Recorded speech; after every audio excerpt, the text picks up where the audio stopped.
सबसे बड़ा challenge preparation के दौरान था कि लोगों को कैसे फेस करें।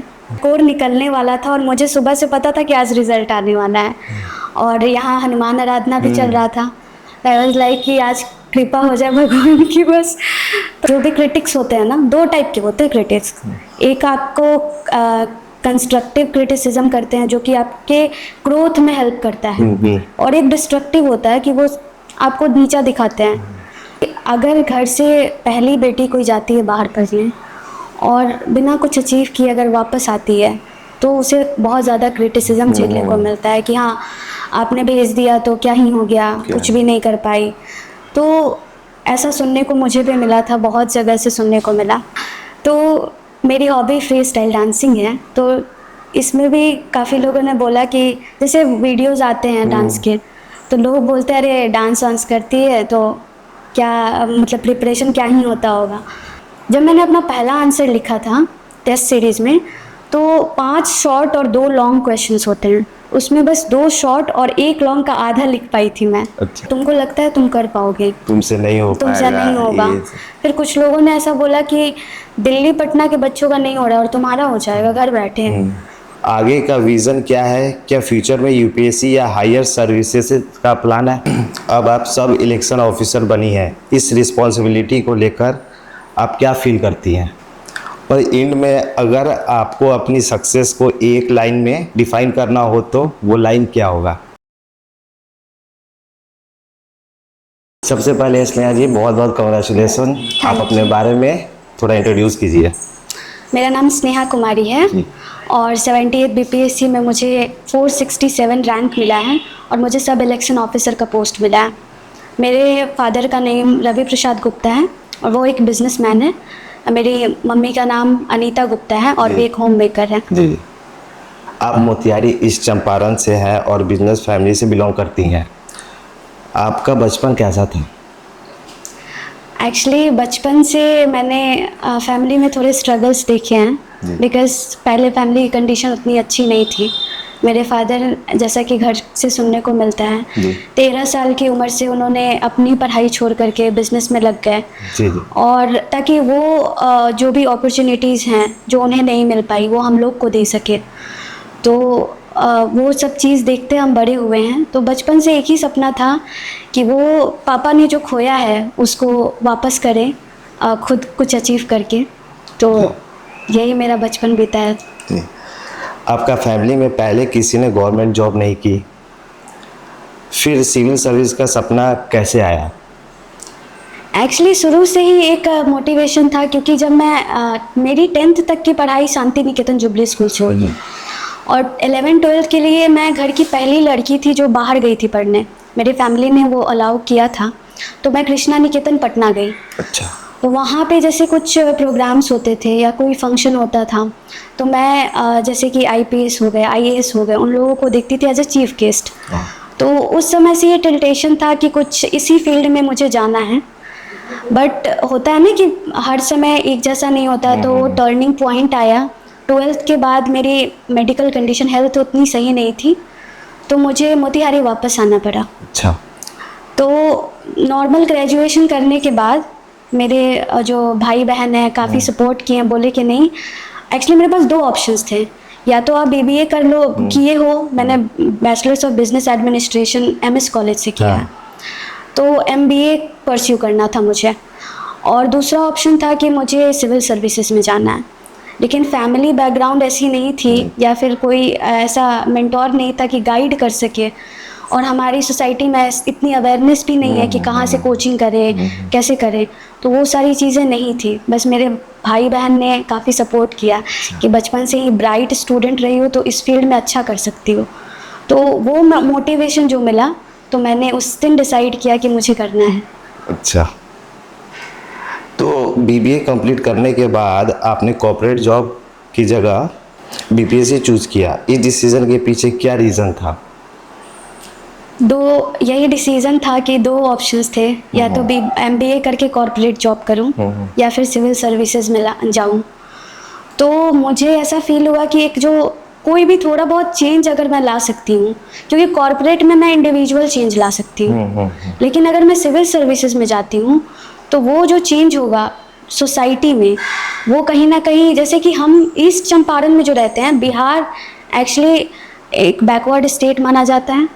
उसके बाद बिहार में भी ईस्ट चंपारण का अगर आप लिटरेसी रेट देखें तो बिहार से भी, बिहार का जो एवरेज है उससे काफ़ी कम है।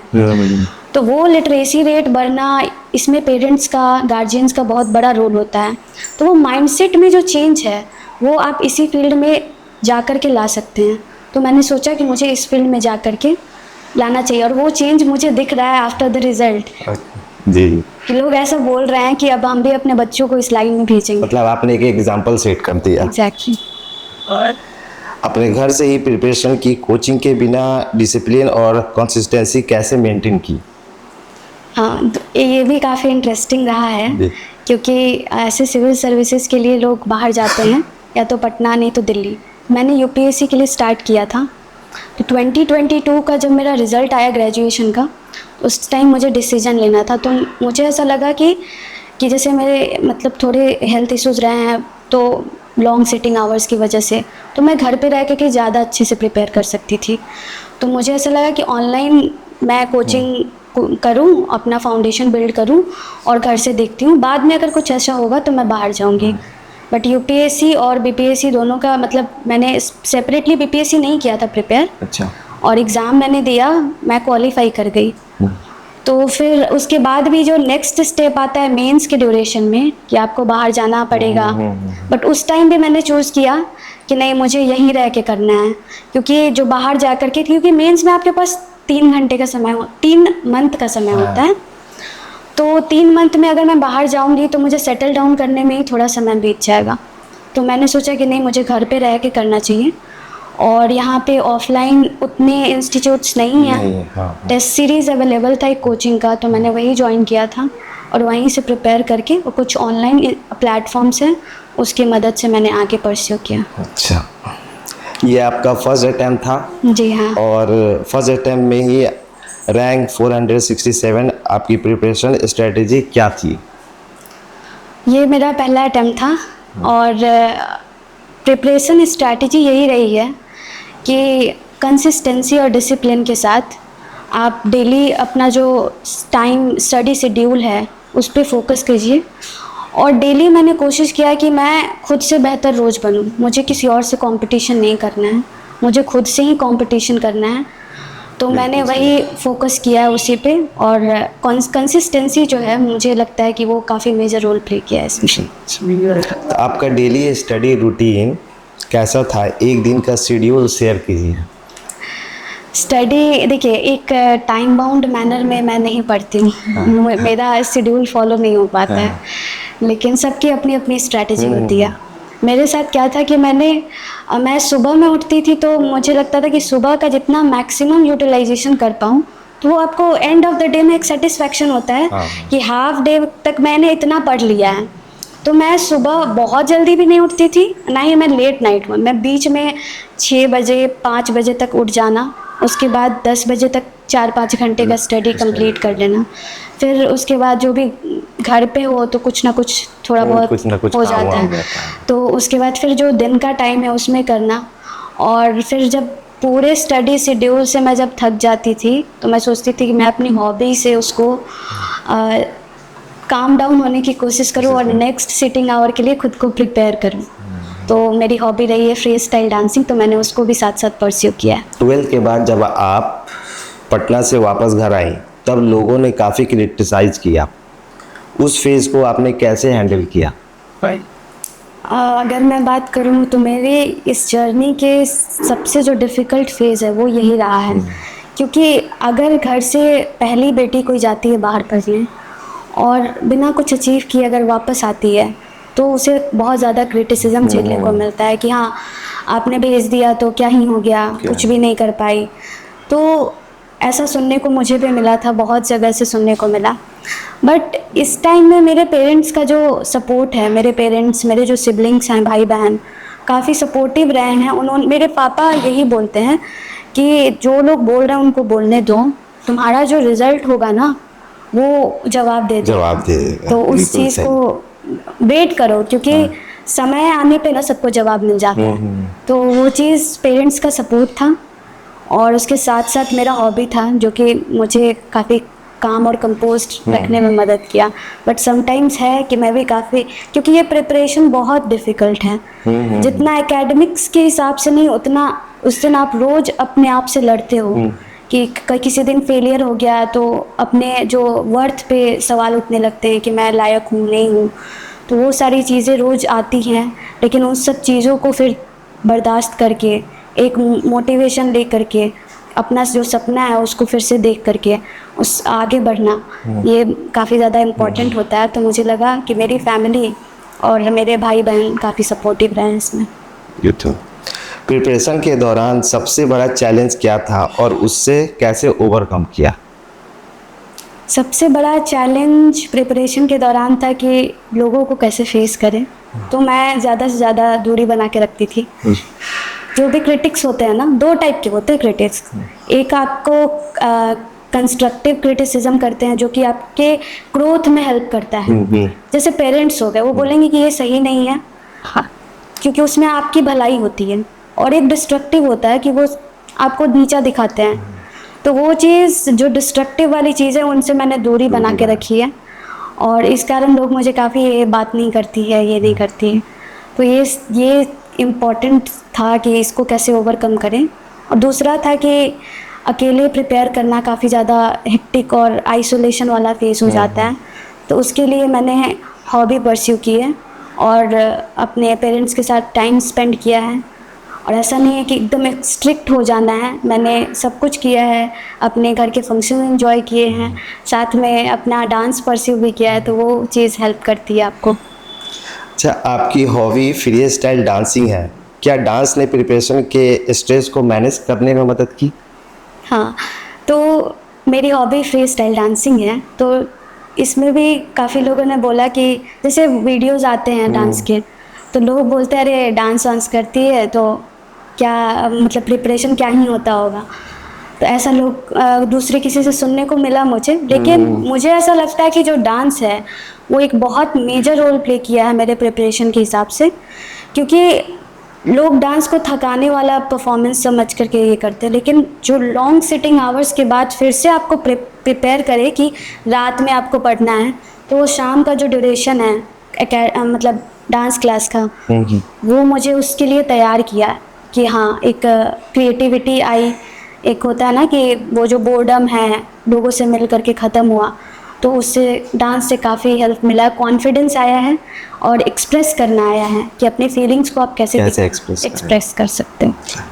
कभी ऐसा लगा कि प्रिपरेशन छोड़ देनी चाहिए? अगर हाँ तो फिर खुद को कैसे मोटिवेट किया?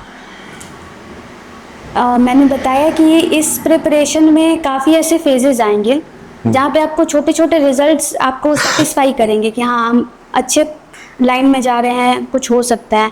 लेकिन समटाइम्स कभी कभी ऐसा डिप डाउन आ जाता है जहाँ पे अपना ही रिजल्ट देख के लगता है कि पता नहीं क्या कर रहे हैं, कहाँ फंस गए, लूप में चल रहे हैं, फिर से प्रीलिम्स मेंस इंटरव्यू, फिर prelims mains interview.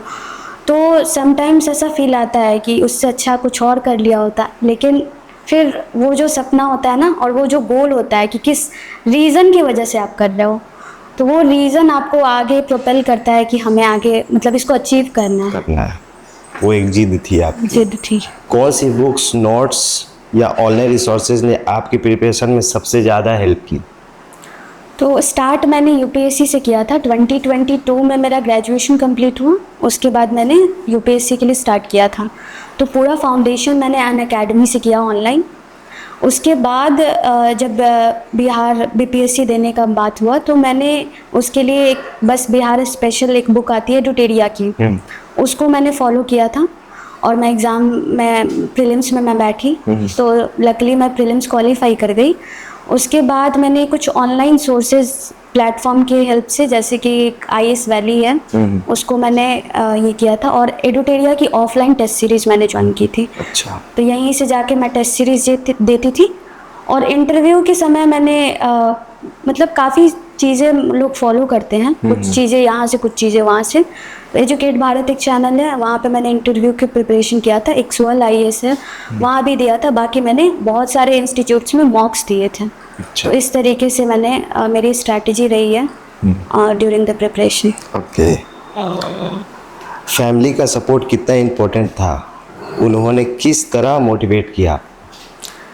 So family का सपोर्ट काफ़ी इम्पोर्टेंट है, क्योंकि ये लकली मेरा फर्स्ट अटेम्प्ट था, तो मेरी जर्नी बहुत लंबी नहीं रही है। लेकिन कुछ लोग ऐसे मैंने देखा है कि बहुत ऐसे लोग हैं जो 5वें 6ठे अटेम्प्ट में क्लियर करते हैं, या फिर मैंने ये भी देखा है कि 10वां अटेम्प्ट भी लोग दे रहे हैं। और होता भी है, कभी कभी नहीं भी होता है। तो लेकिन फैमिली अगर पीछे से सपोर्ट करे ना, तो उनको लगता है कि चलो एक बैकअप में कुछ है, मेरे साथ खड़ा है कोई, जो मतलब अगर कुछ हो तो बस ये बोलने के लिए चाहिए कि हो जाएगा तुम्हारा। बहुत कुछ बोलने की ज़रूरत नहीं है। तो पेरेंट्स को यही बोलूँगी कि हमेशा सपोर्ट कीजिए अपने बच्चों को, क्योंकि वो एक सपोर्ट जो है उनको काफ़ी ज़्यादा मोटिवेट करता है। तो मेरे भी साथ यही केस है। मेरे पापा का एक लाइन था जो उन्होंने बोला था कि मेरे बच्चे अगर कुछ अच्छा कर लेंगे तो समझो कि मेरा संघर्ष जो है वो सफल हो गया। तो वो चीज़ें मेरे दिमाग में हमेशा घूमती रही है, और आई वाज लाइक कि कुछ तो करना है ज़िंदगी में, उनको वो प्राउड फील करा सकूं कि हाँ मेरी बेटी ने कुछ अचीव किया है। तो वो रिज़ल्ट के दिन मैंने ऐसा फील किया, वो काफ़ी ज़्यादा इमोशनल मोमेंट था। मेरे से ज़्यादा मेरे पापा मम्मी खुश थे। तो आपके फैमिली में, चलो पापा तो बहुत सपोर्ट किया, पापा के बाद कौन आपको सपोर्ट किया? तो पापा के बाद एक्चुअली मेरी फैमिली जॉइंट फैमिली है। तो पापा ने बस ये बोला है कि करो, क्योंकि वो काफ़ी बिजी रहते हैं। तो जो पीछे से मशीनरी जो होती है काम करने वाली, वो मेरे भैया रहे हैं। उनका नाम बोलूँगी, रुपेश नाम है उनका। अच्छा। मेरा भाई है सन्नी, साहिल, मेरी दीदी है दिव्या। तो भैया का काफ़ी ज़्यादा सपोर्ट रहा है कि एग्ज़ाम दिलाने ले जाना है, एग्ज़ाम लेकर के आना है, कहाँ सेटल कराना है, या फिर कोई पेपर जैसे हम लोग का यूज़ होता है तो कैसे उसको बनवाना है, क्या करना है, तो सब कुछ भैया मैनेज किए हैं। उन्होंने बस ये बोला कि तुम पढ़ो, बाकी सब मैं देख लूँगा। अच्छा। तो वो बहुत होता है ना कि बर्डन थोड़ा कम लगता है, तो वो चीज़ रहा है उनमें। अच्छा, जब रिजल्ट आया और आपने अपना नाम लिस्ट में देखा, उस वक्त पहला रिएक्शन क्या था? एक्चुअली मेरी फैमिली का जो कंडीशन था उस टाइम मेरे भैया की ही शादी थी। अच्छा। और हमारे यहाँ एक रिचुअल होता है मटकोर का, तो वो मटकोर निकलने वाला था, और मुझे सुबह से पता था कि आज रिजल्ट आने वाला है। और यहाँ हनुमान आराधना भी चल रहा था। आई वाज लाइक कि आज कृपा हो जाए भगवान की बस। तो मैं वही सोच रही थी कि अब आएगा। बस जब 7 बज गया, प्रेस कॉन्फ्रेंस हो गई, रिजल्ट का वेट कर रहे थे, सब लोग निकलने के लिए बोल रहे थे, बट मैं ना रेडी हो पा रही थी ना निकल पा रही थी। तो जब रिज़ल्ट आया तो मैं अपना आईपैड लेकर के ऊपर गई कि शांति से आराम से देखूं क्या है रिज़ल्ट। तो जब मैंने अपना नाम देखा तो पहले तो विश्वास नहीं हुआ, क्रॉस चेक करना चालू किया, नीचे से देखना चालू किया था कहीं तो हो जाए, मतलब लास्ट तक ऐसा लगता है कि कुछ मिल जाए, बस PDF में नाम आ जाए। तो 467 पे देखा तो मेरा नाम था। मैंने 2-3 बार क्रॉस चेक किया और मैं ही हूँ ना। फिर वहाँ से मैं बहुत इमोशनल हो गई थी, और फिर मैं ऊपर से आई और मैंने पापा को बताया कि पापा हो गया। पापा उसने क्या हो गया, इतना क्यों रो रही हो? तो रिजल्ट हो गया। पापा मम्मी भी काफ़ी ज़्यादा रोने लगे, काफ़ी इमोशनल मोमेंट हो गया। तो उसके बाद होता है ना फंक्शन में 4 चांद लग जाना, तो वो वाली फीलिंग आई थी। उसके बाद पार्टी एंजॉय अच्छे से। अब आप सब इलेक्शन ऑफिसर बनी हैं, इस रिस्पॉन्सिबिलिटी को लेकर आप क्या फील करती हैं? सब इलेक्शन ऑफिसर जो है, एक जैसे हमारी कंट्री एक डेमोक्रेटिक और रिपब्लिक कंट्री है, तो इलेक्शन कमीशन का रोल काफ़ी इम्पॉर्टेंट है, क्योंकि एक कॉन्स्टिट्यूशनल बॉडी है। तो उस संविधान की गरिमा बनाए रखना, और साथ में एक कंट्री काफ़ी ज़्यादा प्रॉस्पेरस कब होती है, जब वो फ्री एंड फेयर इलेक्शंस करा पाती है। तो मैं अपनी पूरी कोशिश करूँगी कि मुझे जिस रिस्पॉन्सिबिलिटी के लिए चुना गया है मैं उसमें अपना 100% दूँ, और साथ में मेरी जो अपनी पर्सनल फीलिंग है कि पब्लिक के लिए भी कुछ करूँ, तो वो भी मैं करूँगी साथ में। जो स्टूडेंट घर से या स्मॉल टाउन से प्रिपरेशन कर रहे हैं, उनके लिए आप क्या मैसेज देना चाहेंगी? देखिए, मैं अपनी जर्नी से मैं यही बताना चाहूँगी कि अगर मैंने कर लिया है तो कोई भी कर सकता है, क्योंकि मेरे पीछे कोई गाइडेंस, कोई सपोर्ट नहीं था। फैमिली का सपोर्ट था, लेकिन एकेडमिक्स में कोई सपोर्ट नहीं था। तो ऐसा लग रहा था कि कैसे करूँगी, मुझे इस फील्ड के बारे में कुछ पता नहीं है, और ऐसे लोग कोई गाइड करने वाला भी नहीं है। और ऐसे लोगों से सुनना कि ये टफेस्ट एग्ज़ाम है, तो स्टेट के लिए तो टफेस्ट है, यूपीएससी से स्टार्ट किया था तो इंडिया का टफेस्ट माना जाता है, तो कैसे होगा। लेकिन अगर आप कुछ चीज़ डिसाइड कर लेते हो ना और आपका रीज़न सही होता है तो वो बोलते हैं ना, रास्ते खुलते जाते हैं। तो मैंने वो चीज़ फील किया है कि मैंने जिस दिन से स्टार्ट किया प्रिपरेशन, वो रास्ता खुलते गया और कहीं ना कहीं से मुझे गाइडेंस खुद मिली है। मैंने आंसर राइटिंग लिखा है, उसमें भी लोग घबरा जाते हैं कि स्टार्टिंग बिगनर जो होते हैं कि मेरे से नहीं हो पा रहा है, तो मैं उन लोगों को एक चीज़ बताऊंगी। जब मैंने अपना पहला आंसर लिखा था टेस्ट सीरीज़ में, तो 5 शॉर्ट और 2 लॉन्ग क्वेश्चंस होते हैं, उसमें बस 2 शॉर्ट और 1 लॉन्ग का आधा लिख पाई थी मैं। अच्छा। और उस समय काफ़ी ज़्यादा डीमोटिवेटेड फील कर रही थी कि मेरे से नहीं होगा। मैंने मेंटोर जो मेरे हैं आदित्य सर, उनसे बोला कि सर नहीं हो पा रहा है। सर ने एक चीज़ बोली कि 4-5 टेस्ट देने के बाद आप आके मुझसे मिलना, फिर परफॉर्मेंस पे बात करेंगे। और धीरे धीरे मैंने अपने आप में काफ़ी ज़्यादा इम्प्रूवमेंट देखी। तो यही चीज़ है, मी वर्सेस मी का बात है। अपने आप से रोज़ बेटर करने की कोशिश कीजिए, क्योंकि आपको दूसरों से कंपटीशन नहीं करना है। ये कॉम्पिटिटिव एग्ज़ाम है, लेकिन आपको खुद से अगर आप कंपटीशन करोगे, हर दिन बेटर करने की कोशिश करोगे, तो हो जाएगा। अच्छा, फर्स्ट टाइम बीपीएससी एस्पायरेंट्स को आप 3 इम्पोर्टेंट टिप्स क्या देना चाहेंगे? जो फर्स्ट टाइम एस्पिरेंट्स हैं, तो सबसे इम्पॉर्टेंट है सिलेबस को देखिए, PYQ को ऑब्ज़र्व कीजिए, और जो सोर्स आप फॉलो कर रहे हैं ना, उसको लिमिटेड रखिए। एक क्वेश्चन अगर दूसरे सोर्स से आ जा रहा है तो बच्चे उसके पीछे भाग रहे हैं, बट उसको पढ़ने में आप जितना टाइम वेस्ट कर रहे हैं, उसमें आप अपना जो कोर सोर्स है उसको रिवाइज करके आप 10 क्वेश्चन सही कर सकते हैं। तो कोर सोर्स पे फोकस कीजिए और लिमिटेड सोर्स को फॉलो कीजिए, ज़्यादा नहीं। आगे का विज़न क्या है? क्या फ्यूचर में यूपीएससी या हायर सर्विसेज का प्लान है? देखिए, मतलब अभी मेरी जो रिस्पॉन्सिबिलिटी है उस पर मैं पूरी अच्छे से काम करूँगी, लेकिन इंसान के ग्रोथ का कोई लिमिट नहीं होता। तो मैंने यूपीएससी से स्टार्ट किया था, तो मैं टारगेट कर रही हूँ 2027 देने का यूपीएससी का अटेम्प्ट, तो मैं उसको परस्यू करूँगी। जो लोग सपनों का मजाक उड़ाते हैं या क्रिटिसाइज करते हैं, उनके लिए या आप क्या कहना चाहेंगी? मैं कुछ लाइंस बोलना चाहूँगी कि जो लोगों ने मुझे बोली थी कि तुम गलत लाइन में घुस गए हो, तुमको लगता है तुम कर पाओगे, तुमसे नहीं होगा। फिर कुछ लोगों ने ऐसा बोला कि दिल्ली पटना के बच्चों का नहीं हो रहा और तुम्हारा हो जाएगा, घर बैठे हैं। तो ये चीज़ें हैं, और वही लोगों को मैं रिज़ल्ट के बाद मैंने फेस किया है, तो उनको अपना जवाब खुद मिल जाता है। आपको कुछ बोलने की ज़रूरत नहीं है, आपके जो एक्शंस है ना, उससे उनको जवाब मिल जाएगा। आप उनके पीछे मत भागिए जो आपको डीमोटिवेटेड फील करा रहे हैं, क्रिटिसाइज़ कर रहे हैं। रादर आप उस चीज़ को देखिए कि आपका जो लक्ष्य है, आप उस पर कितना काम कर रहे हैं, तो उस पर फोकस कीजिए। और एंड में अगर आपको अपनी सक्सेस को एक लाइन में डिफाइन करना हो तो वो लाइन क्या होगा? डिसिप्लिन। एक डिसिप्लिन होनी चाहिए, और मैंने खुद को इतना डिसिप्लिन्ड बनाया है कि मैं एक रूम में बैठ करके घंटों पढ़ सकती हूँ, और बाहर की चीज़ें बहुत ज़्यादा अपीलिंग नहीं लगती है, क्योंकि मैं लोगों को देखती हूँ इंस्टा यूज़ करते हैं। मैंने कुछ टाइम के लिए सारे सोशल मीडिया से मैंने अपने आप को हटा दिया था, क्योंकि कहीं ना कहीं आप नहीं भी चाहोगे तो वो एक एविल माइंड होता है ना अपना, वो चाहता है कि लोग कहाँ से कहाँ पहुँच गया। मेरे भी कुछ फ्रेंड्स हैं, बहुत अच्छा कर रहे हैं, उन लोगों को देख के थोड़ा लगता था अरे मैं कहाँ रह गई। तो डिसिप्लिन में रहिए और अपने आप पे काम कीजिए। मैंने वो चीज़ किया है, इसलिए आज मैं यहाँ हूँ। बहुत बहुत धन्यवाद। Thank you.